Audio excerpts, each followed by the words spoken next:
Hi, everybody. Welcome to the Wednesday night intro. It's not the intro class, it's the loving kindness class. My name is Alex. It's wonderful to be here with you today.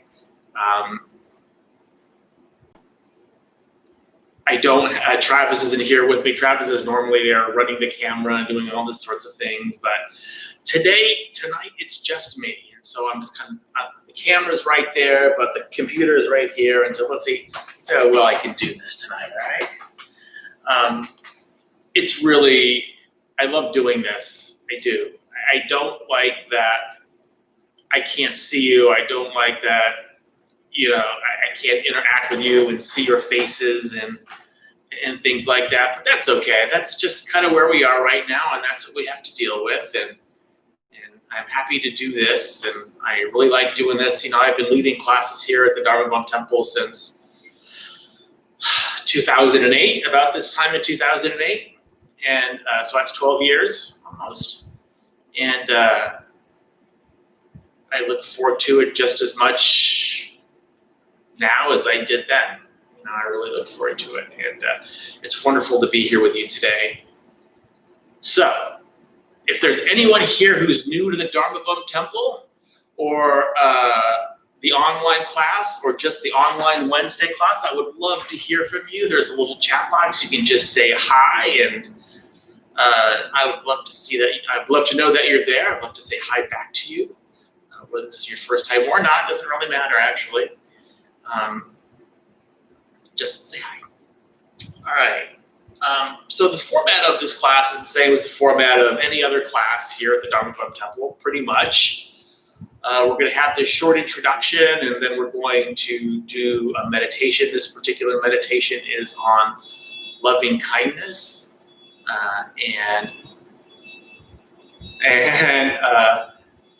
then we're going to have like a Q&A session. Sometimes I have something I want to talk about, and so I talk about it, and then I have the Q&A session. Sometimes it's just a Q&A session. I really like this Q&A session because I can't see you, because I don't know exactly how you're doing. I don't, this is where interaction is really key, and this is kind of how I get and feel connected to you. So if there's a question that you have, you can type it in now, or if you want to think about it and type it in later after the class, after the meditation, that would be great too. And then we can go over your question after class. Okay. So the word that we talk about when we talk about loving kindness is this word called Metta, M-E-T-T-A. And Metta comes from the ancient Pali language, which is a language that's thousands of years old, and language we think is what the Buddha spoke, the historical Buddha, or pretty close to what he spoke.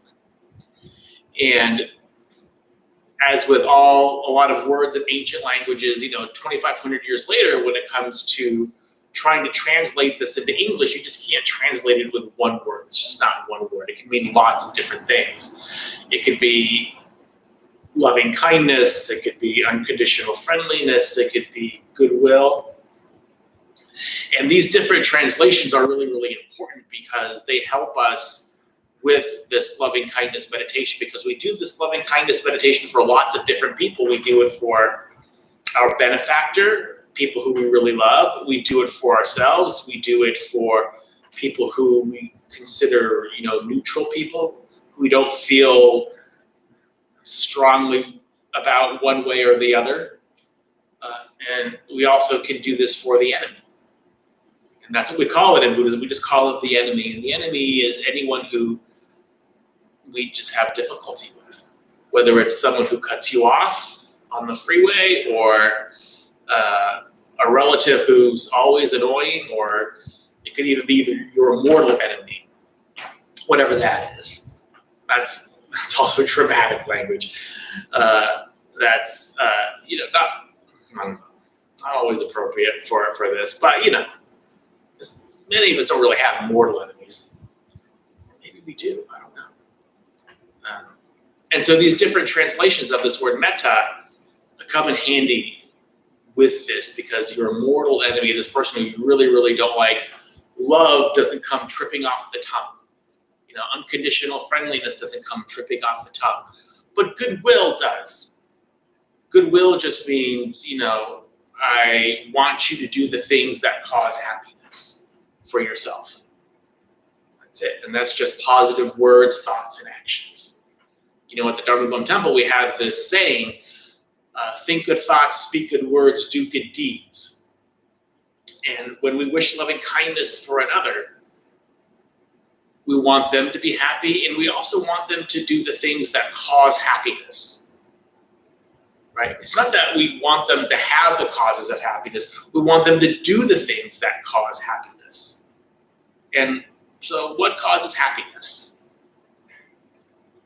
Hi, Eric. The things that cause happiness, according to Buddhism, are our positive words, thoughts, and actions. That's it. Nice and simple, right? And we can test this out for ourselves by doing them. Do our positive words, thoughts, and actions cause happiness? Do they cause positive mind states? Right? And you can test that out yourself, and you'll see that if you do this properly, or in Buddhism we call it skillfully, because this is a skill that we, that we have over. It takes a while, but it's a skill. We see that yes, these things do cause happiness. Hey, Janie. I love that I can just see who's saying hi to me right here on the computer. I thought that's fantastic. You know, Jeff and Travis actually do this class by themselves. You know, they have the computer here and they can see who's like saying something in real time. But I have to get Travis to do that for me. But anyway, so that's loving kindness, and that's kind of what we're trying to do. And what we're trying to do also is understand that we can do this practice at any time. It's not just a seated meditation practice, which is helpful, which is what we want to do, but we can do this practice at any time during the day, at any time where we're stressed and we stop and we just take a couple of deep breaths. That is a loving kindness meditation. And that is showing loving kindness to ourselves. And you can wish loving kindness for anyone at any time during the day, right? So, hi, Kathy, and hi, Jean. It's wonderful to see you. All right, so,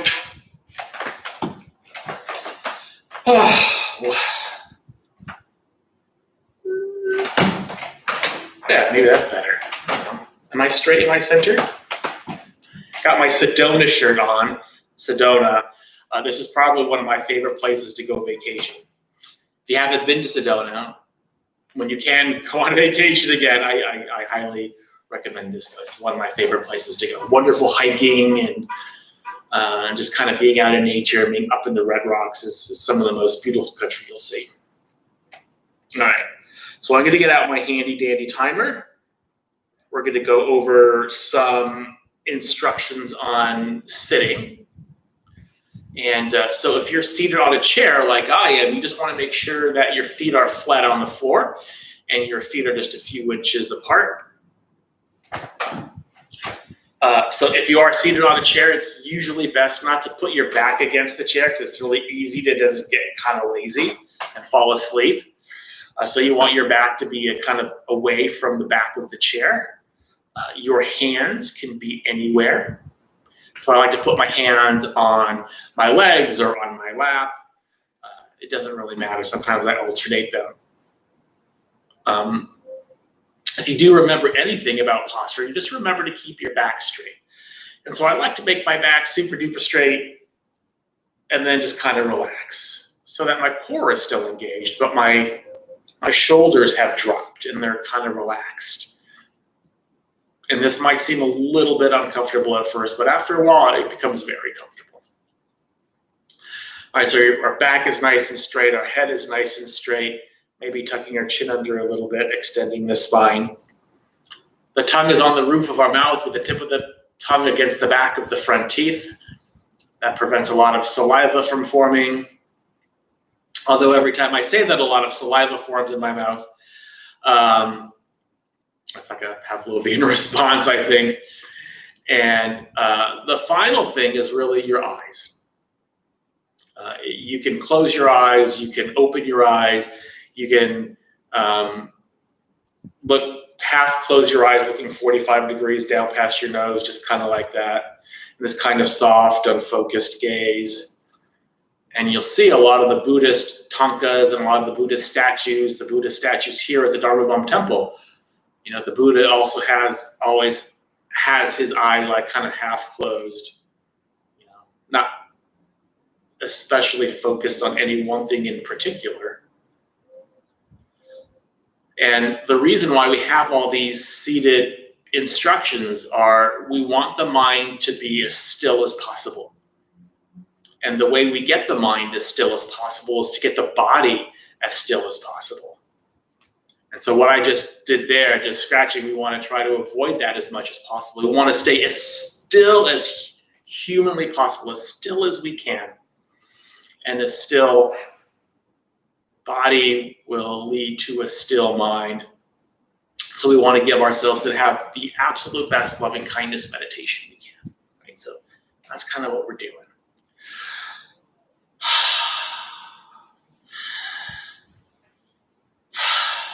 All right. Oh, let me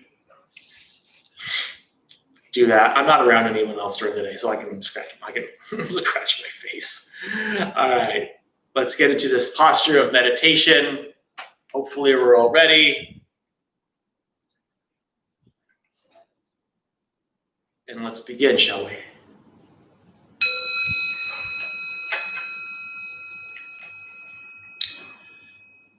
So just allow your eyes to close.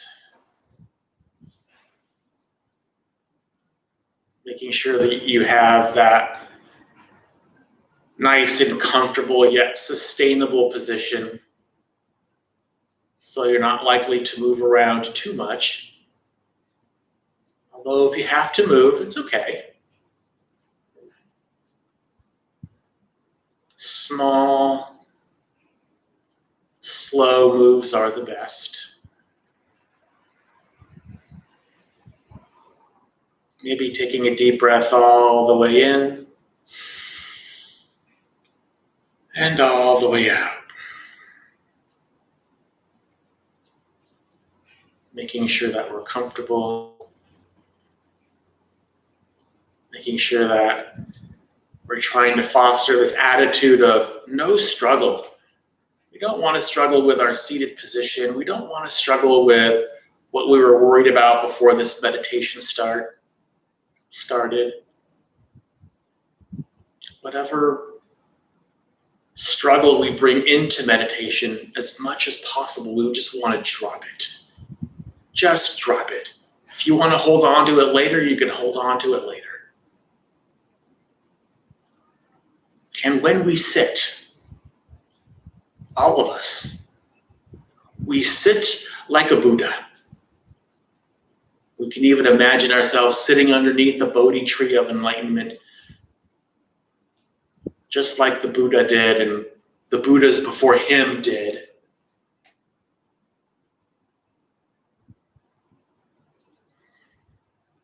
So now just start to pay a gentle attention to the breath. Focusing on your breath at the base of the nostril, feeling the air go in and out as you breathe.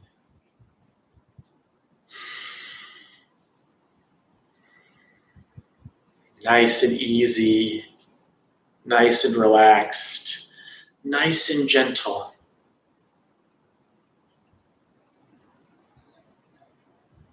There's nothing else to do and nowhere else to be but right here, right now.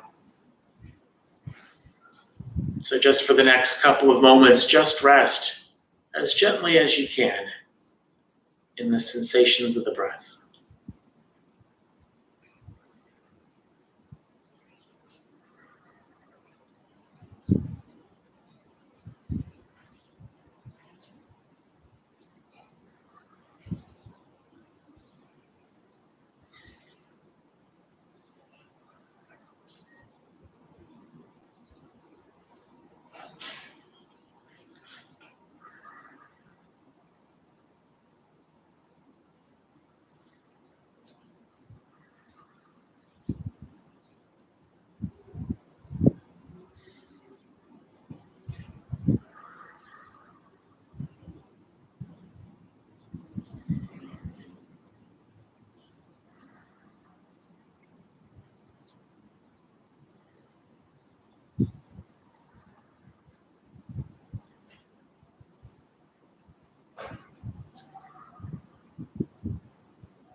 So we're going to do this practice of loving kindness in more of the standard way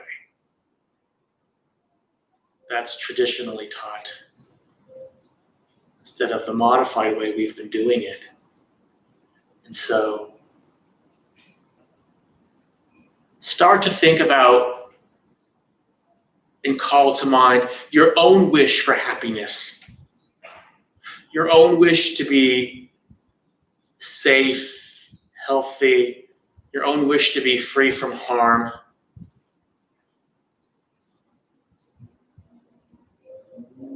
Your own wish to do the things that cause happiness for you.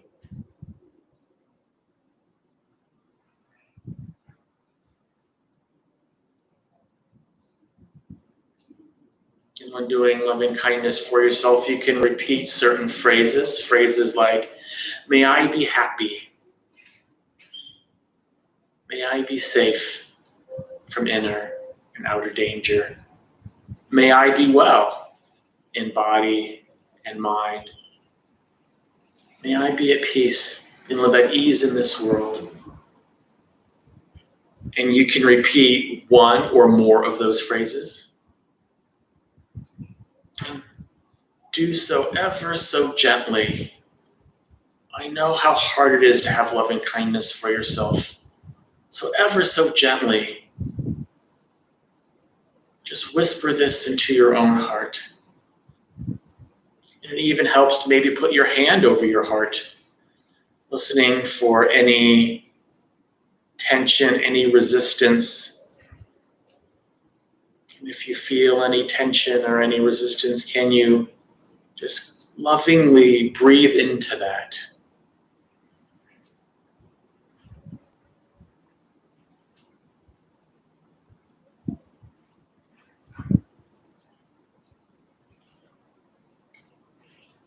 And so for the next few moments, let's do this practice of loving kindness for ourselves.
now, from loving kindness to ourselves, we can now think of a benefactor.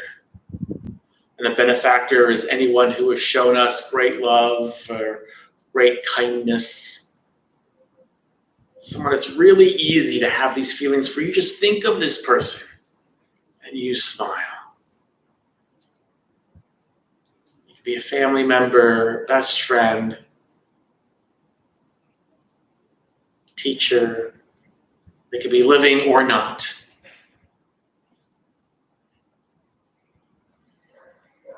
And you can do this a couple of ways. You can recite these phrases of loving kindness for them. May you be happy, and say their name. Or you can just imagine a beam of loving kindness emanating from your heart to theirs. And this beam of loving kindness can be any color, it can be warm or cool, any vibration. So just radiate loving kindness from your heart to theirs. It doesn't even have to be a beam of loving kindness. It could just be just radiating loving kindness. However you picture that is okay. It helps to keep that smile on your face.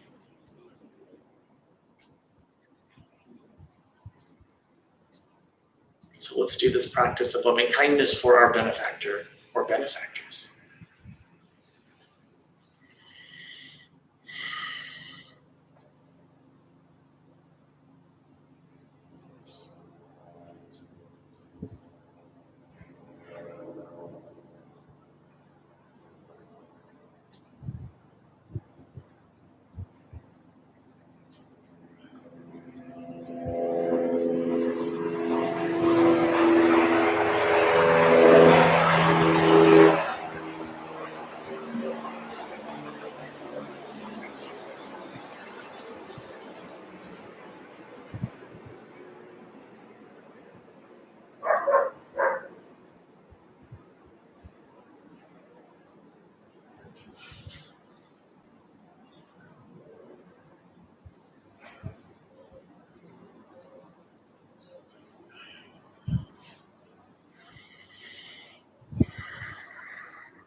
So shifting our focus yet again from loving kindness for a benefactor to now loving kindness for a neutral person.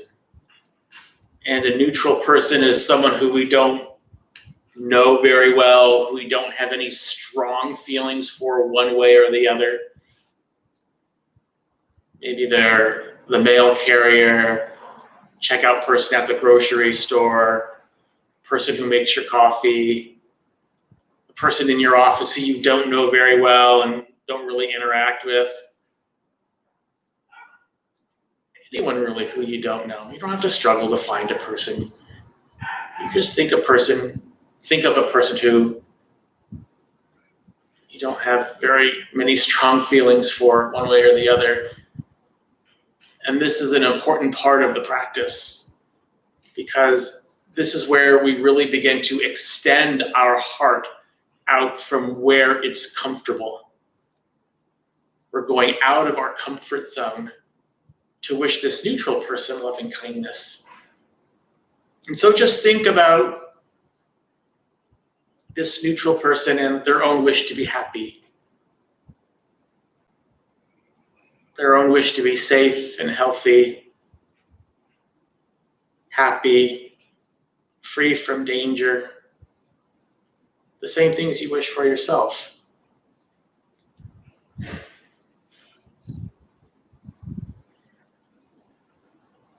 And you can repeat the phrases, or you can just radiate loving kindness out to them in the same manner.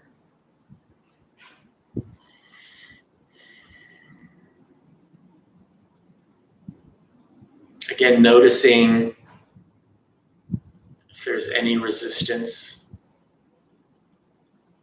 This is really where we begin to break down the barrier between self and other, where we begin to include everybody. And we start with our neutral people. So we'll just do this for a few moments.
And now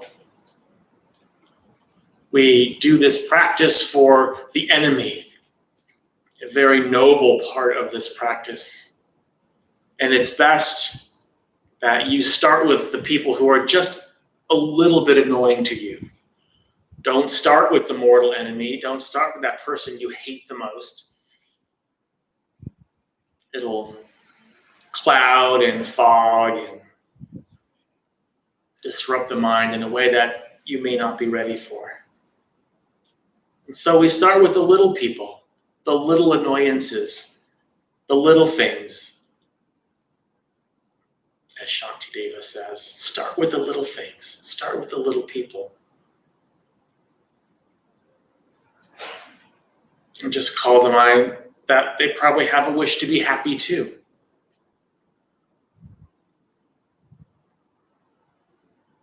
The things that they do perhaps get in the way of your own happiness, you think, at times.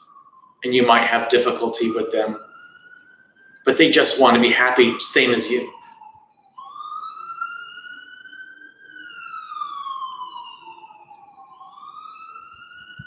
And just think of this person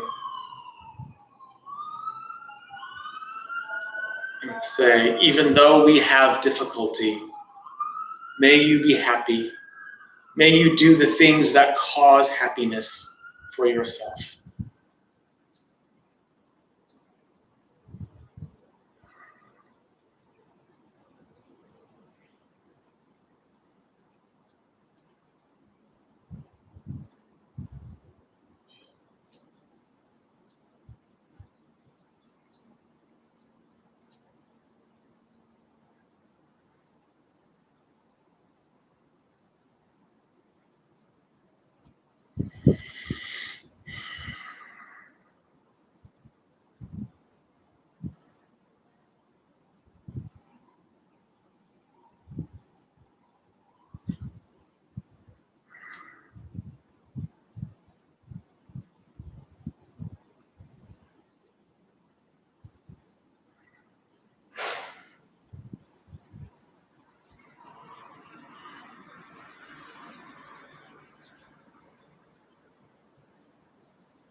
And finally, we can do this practice for all beings in all directions. We've generated a lot of loving kindness. Now we can just give that all away. Just radiate loving kindness as much as you can to as many people as you can. Don't hold back. May all beings be happy. May all beings be safe from inner and outer danger. May all beings be well in body and mind. May all beings be at peace, live at ease in this world. May all beings be happy and do the things that cause happiness.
Just open your eyes when you're ready.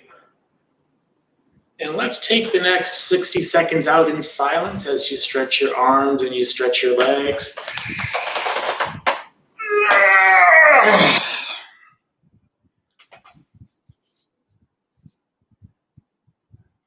If you have a question, you can type it into the box and we'll get to it. You can type in a question, you can type in just how this meditation was for you. We did this meditation in a more standard way. And so I'm going to talk about that a little bit. But then I want to hear what you think. Was there any difference? Was there any part that was easier or more difficult? Did you go against instruction and try to do loving kindness for the mortal enemy anyway? Which somebody always does. That's okay. I want to hear about it. Right? So just 30 more seconds.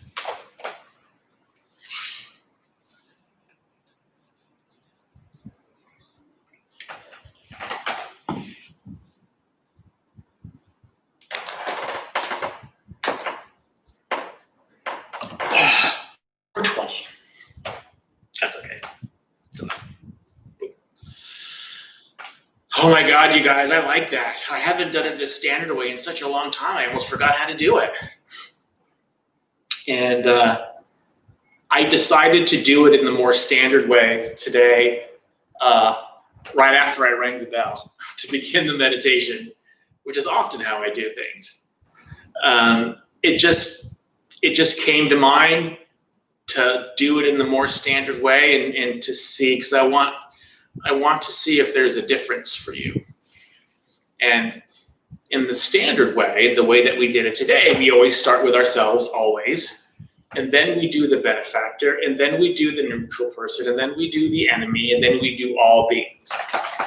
And so it's this progression, and we start as close to our own heart as possible with ourselves.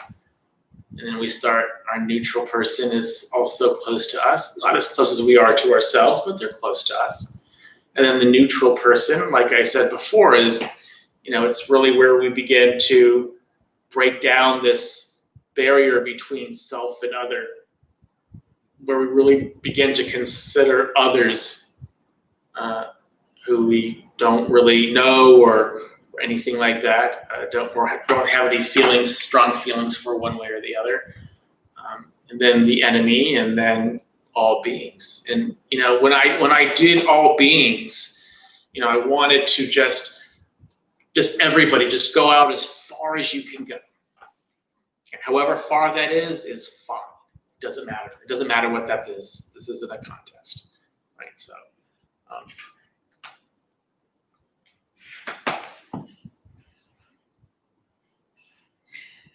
And Janie says, you haven't done the traditional way in a while. Thank you. I just made the mistake of sitting in my rocking chair.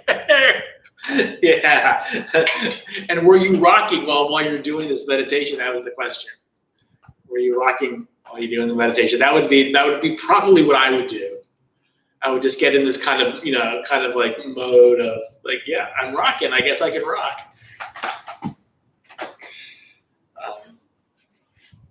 But yeah, and so again, let me know how this was for you. I would really like to know. I'd really like to know. And for me, it was like seeing an old friend. It was like seeing an old friend, like,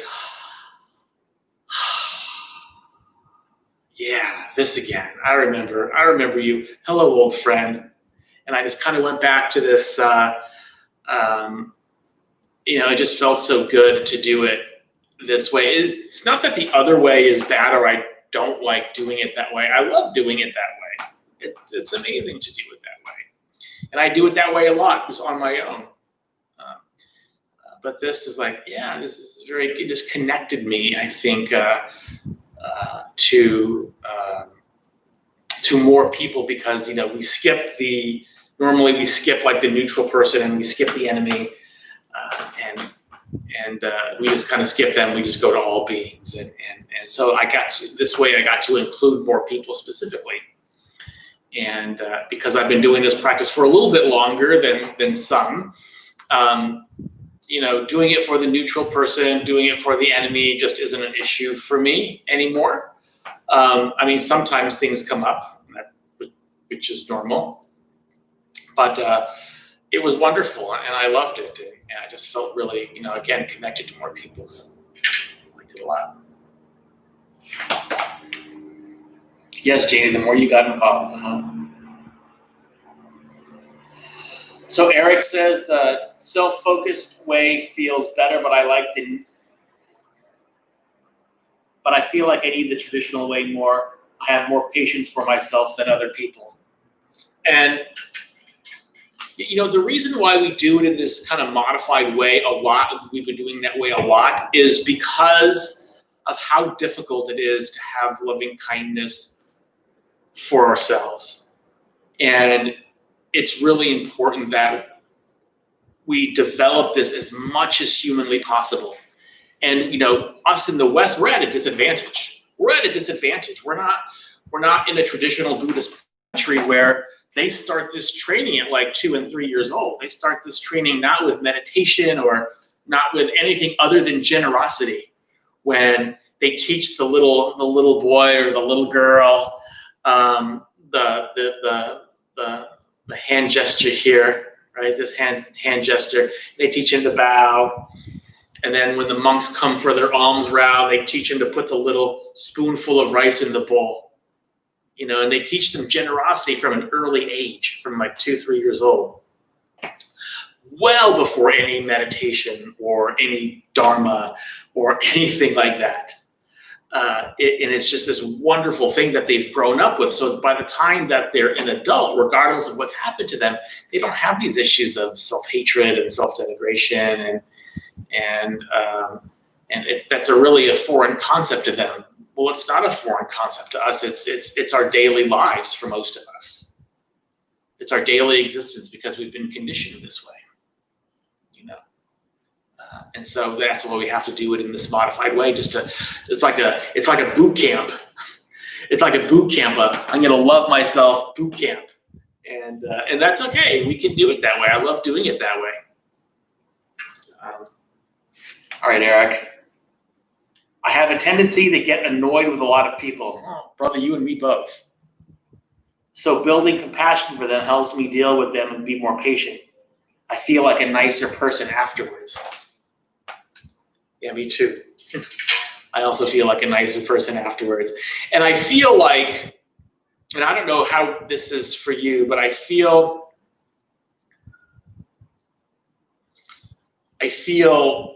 like I have a burden released from me.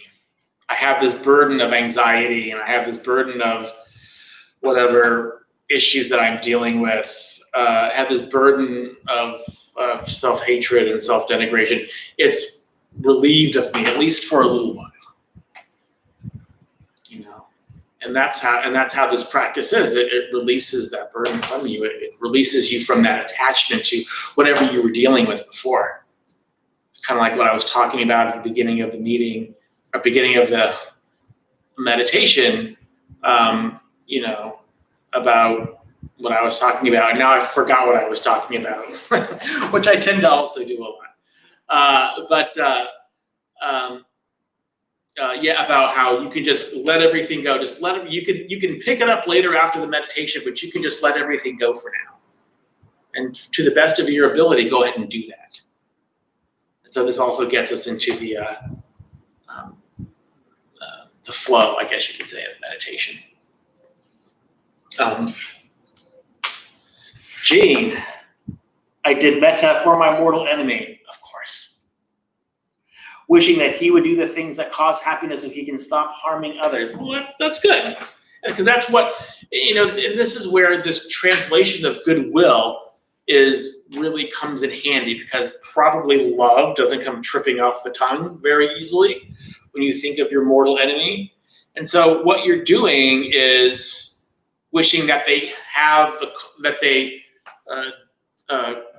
create the causes of happiness.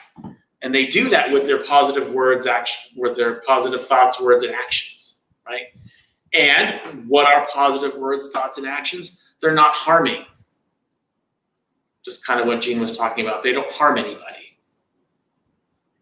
So they're not going to harm anybody, and they're not going to harm Jean, are they? Absolutely not. That was wonderful.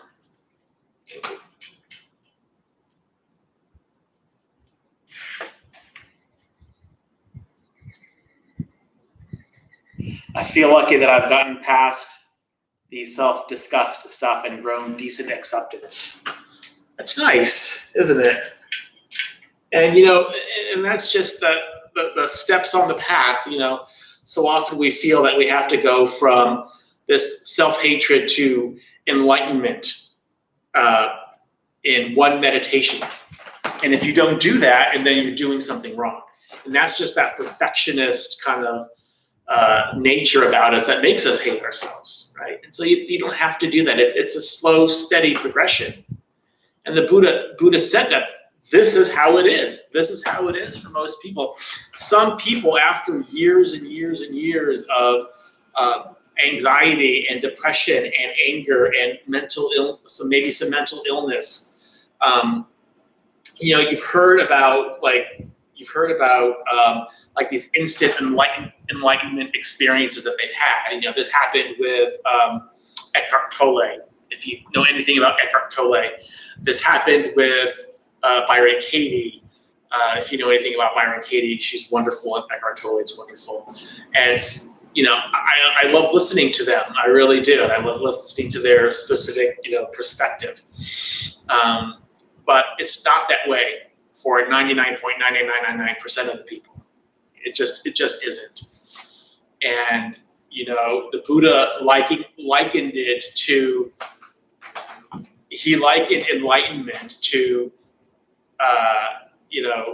you're at the shore, you're at the seashore or the beach, let's say, and you start walking into the water. And the more you walk, the deeper you get into the water. And you can even walk under the water, and you'll still get deeper and deeper and deeper and deeper and deeper. And then at some point, you'll hit the ocean shelf, and you'll just go straight down. And the Buddha says enlightenment's like this too. You just practice and you practice and you practice and you practice, and you get deeper and you get deeper and you get deeper and you get deeper, and you get wiser and wiser, and eventually at some point, and it's different for everybody, you just get there. And I like that. And I like that because he's not saying you get there at this particular point. It may not be even this lifetime. And that's okay. It doesn't have to be. But you can get there. and it's going to happen. And this is also the Buddha's promise to us. And he's promised us this on many occasions. He says, you can do it. You can get there in this lifetime, but you will get there. And so this is my view of thing. And I don't know if anyone, the other wise teachers share my view, but my view is that for everybody, you will get there. It doesn't matter how much suffering you're going through now. It doesn't matter what you've done in the past. It makes no difference. You will get there. It is not only a possibility, but it is your destiny to get there. How fast, how quickly, how many lifetimes, up to you.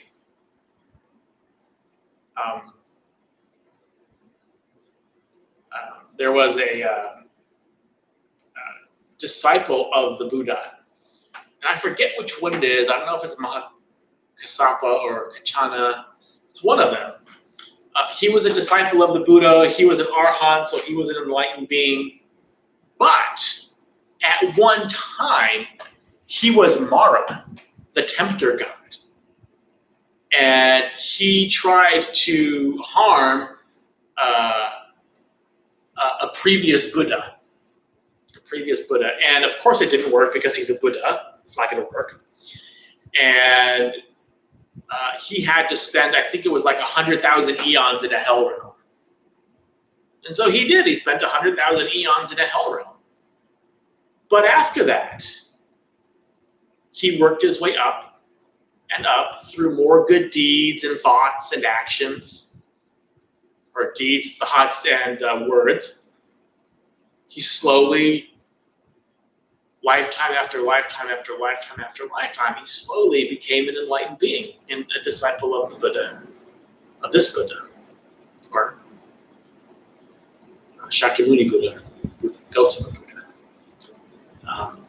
And so it can happen. It will happen. That's why my view is it is your destiny for this to happen.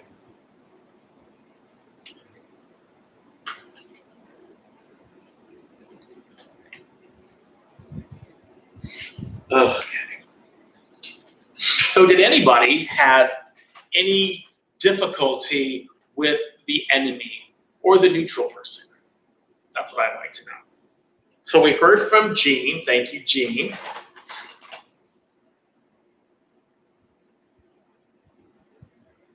And how was that? Or any other questions are fine. Doesn't really matter.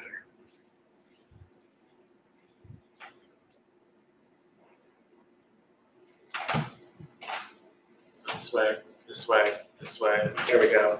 So my head is lined up this way. There we go. Now my head is lined up.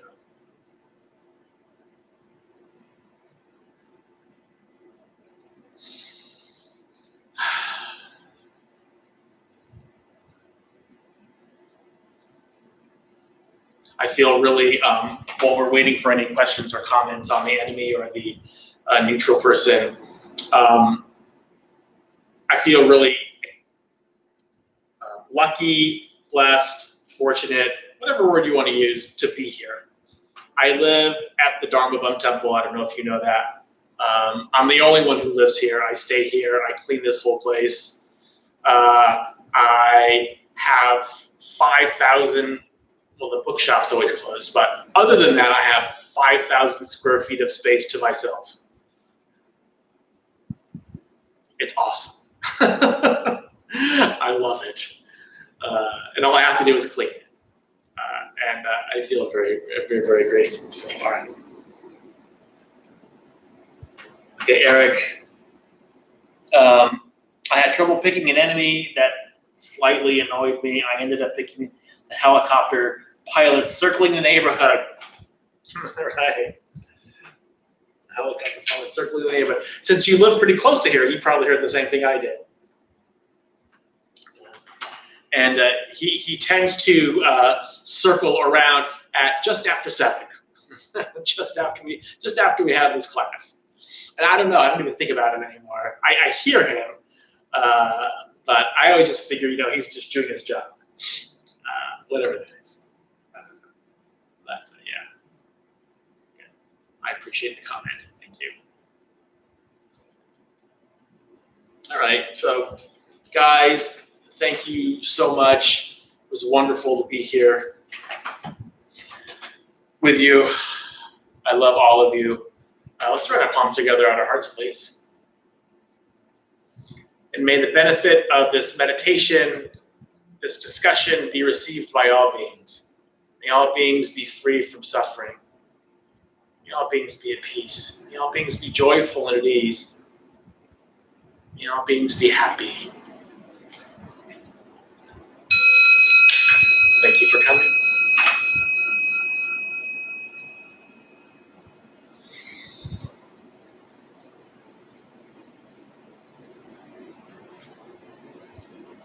All right, guys. Until next time, be well, wear a mask. I'll see you. Bye-bye.